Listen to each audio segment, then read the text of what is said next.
Hello, welcome back to my channel. ഇന്ന് നമ്മൾ ഈ ചുമന്ന ചീരയുടെ കാലമാണല്ലോ ഇപ്പം. അതുകൊണ്ട് ഇത് വെച്ചിട്ട് നമുക്കൊരു നല്ല കറി, ചപ്പാത്തിക്കും കൊള്ളാം, ചോറിനും കൊള്ളാം, നല്ലൊരു കൂട്ടാൻ വെക്കാം. ആദ്യം നമ്മൾ തുമര കഴുകി വെച്ചിട്ടുണ്ട്. കഴുകി ഒന്ന് കുതിർത്തിട്ട് അതിൻ്റെ വെള്ളം കളയും. എന്നിട്ടാണ് ഞാൻ വെക്കുന്നത്, അല്ലെങ്കിൽ നമുക്ക് ഗ്യാസ് വരും. അതുകൊണ്ട് തുമര നമുക്ക് അടുപ്പയിലോട്ട് വെച്ച് കുറച്ച് വെള്ളം ഒഴിച്ച് വേവിക്കാം.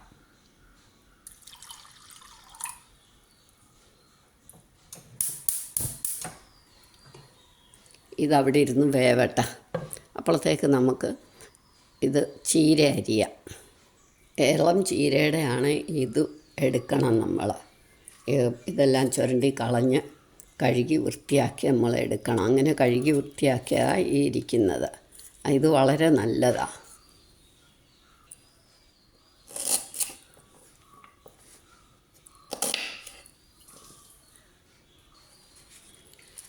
ഒരുപാട് ചെറുതായിട്ടൊന്നും അരിയണ്ട, കുറച്ച് വലുതായിട്ട് നമ്മളങ്ങ് അരിയാം. തോരൻ അരിയുന്ന പോലൊന്നും അരിയണം എന്നില്ല.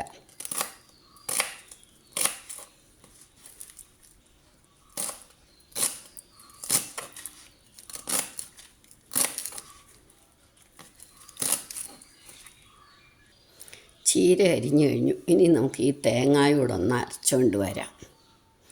മുളക് പൊടി ചേർത്തും അരയ്ക്കാം, ഇല്ലാതെ അരയ്ക്കാം. ഞാൻ സ്വല്പം മുളക് പൊടി ചേർക്കും. തേങ്ങയും അരച്ച് കഴിഞ്ഞു. അപ്പം ഇനി നമുക്ക് തുമര എന്തോ ആയിന്ന് നോക്കാം.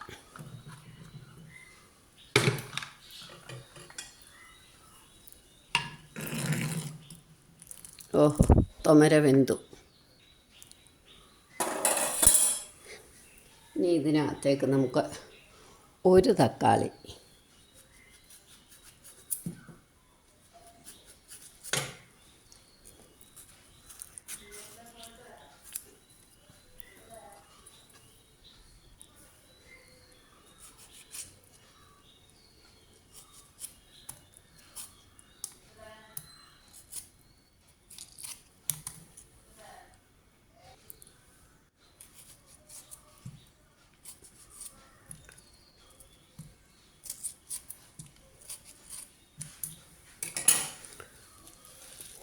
ചീരയും ഇടണം. അതിനകത്തോട്ട് നമുക്ക് ചീരയും ഇട്ടു. തുമര പിന്നെയും വേവുകയാണല്ലോ, അതുകൊണ്ട് ഒരു 3/4 വേവാകുമ്പോൾ നമുക്ക് ഇടാം. വെള്ളം കുറച്ചുകൂടെ വെള്ളം ഒഴിക്കണം.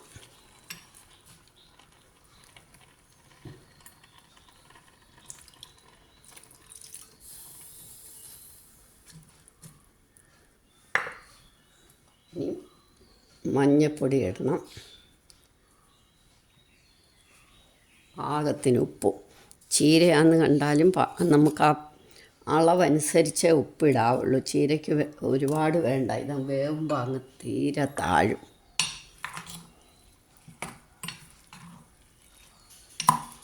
നന്നായിട്ട് വേവണം. നമുക്കൊന്നും കൂടെ അടച്ചു വെക്കാം.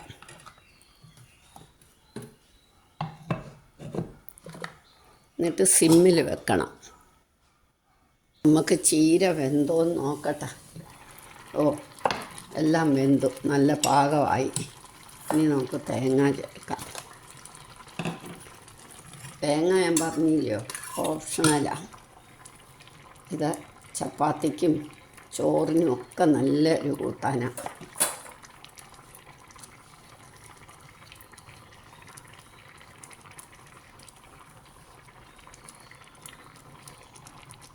ഇത്തിരി വെള്ളവും കൂടെ നമുക്ക് മിക്സി കഴുകി ഒഴിക്കാം. നിങ്ങളെല്ലാവരും ഇതുപോലൊന്ന്, ഇപ്പം ചീരയുടെ കാലമല്ലയോ, നല്ല ഹെൽത്തി ആയിട്ടുള്ള കൂട്ടാൻ. ഇതൊന്ന് ട്രൈ ചെയ്ത് നോക്കണം.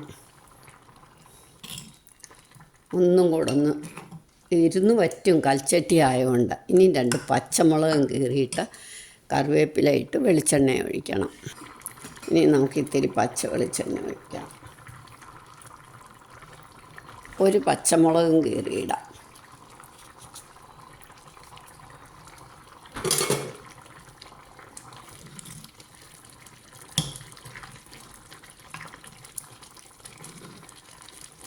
ഇനി സ്റ്റൗ ഓഫാക്കി ഒരു 10 മിനിറ്റ് ഇരുന്നിട്ട് നമുക്ക് സെർവിങ് ഡിഷിലേക്ക് എടുക്കാം.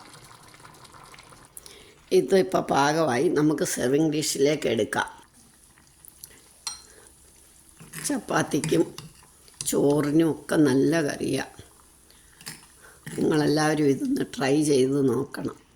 ഇഷ്ടമായെങ്കിൽ ലൈക്ക് ചെയ്യുക, സബ്സ്ക്രൈബ് ചെയ്തിട്ടില്ലാത്തവർ സബ്സ്ക്രൈബ് ചെയ്യണം, ഷെയർ ചെയ്യണം, കമൻറ്റ് ചെയ്യണം.